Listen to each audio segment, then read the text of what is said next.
Alleef, it's so nice to meet you, and thank you for taking the time. I really appreciate you spending your time with me today. My first question is, how does it feel to introduce the MCU's first Muslim superhero? Wildly emotional, unbelievable, and just I still can't believe that I'm part of this. Like, it's so weird. So I feel really honored to be part of it, and I feel just so many people's hearts went into this, and so many people's personal experiences, and people were so giving of their stories that I just feel very, very lucky. In Miss Marvel, I love the details, like this one scene where Kamala falls unconscious and then her mom sprinkles Zamzam water on her, and then her brother starts reading Ayatul Kursi, and then this other scene when they were taking the wudu, and then why do you think proper representation of Muslims and Islam is important? I think it's interesting. I get asked this question about why is it important. I think it's important for any community that's been globally maligned and has been a marginalized community that hasn't been seen in its fullness, in its wholeness, in its like joy, and its compassion, and its love. And I think we haven't had that. We have had examples of it, but I hope that we haven't had necessarily on this scale with the place that has this much audience like Marvel does. So that's incredibly important to me. Also, just because that's just our lives. It's part of our life, and it's part of who we are. And there's nothing scary about it. There's nothing terrifying about it. There's nothing alien about it. It's like teenagers doing wudu really fast. Like, don't tell me you've never been late to masjid and been like, okay, oh my god, I'm so late, let's go.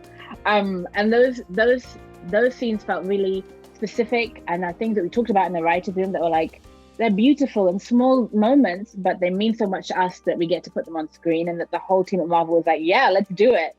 It's just a thrill. It's so thrilling. And thank you for noticing those details. That's awesome that you did. That made me so happy when you brought that up. Thank you. Now that the MCU has all these Norse gods and Egyptian gods walking around, how do you balance those more fantastical elements while presenting the Muslim faith in a more grounded way? Yeah, absolutely. Great question, actually. So I think the piece way to approach it that we did, I think, was being Muslim is just part of her life. She goes to masjid. She comes back from masjid. There's Eid. We all know there's Eid. She goes to Eid. She participates in that. She's it's just a part of her grounded everyday life. She's not a superhero because she's Muslim.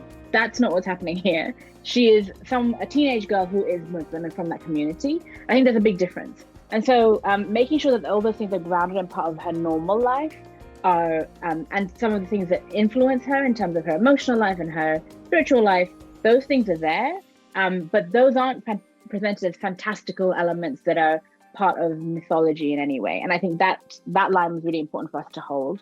And also it's just part of her everyday life, right? I think that's representing in that way felt so important for so many reasons. And I think one of those reasons is the one that you brought up today.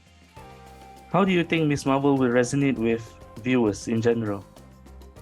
I think I hope, how do I think she'll resonate with viewers? I hope she just brings people joy. She brings me so much joy. She's so alive. She's so vibrant. She's so optimistic and compassionate. And I think those are really important values, really important traits that I don't necessarily have. And I think that's aspirational to me. And I just hope that she just fills people with that feeling. And she's someone that you enjoy hanging out with and want to spend time with. Like, you just want to be in her world. I really hope that that's what she brings to audiences. It's certainly what she's brought to my life.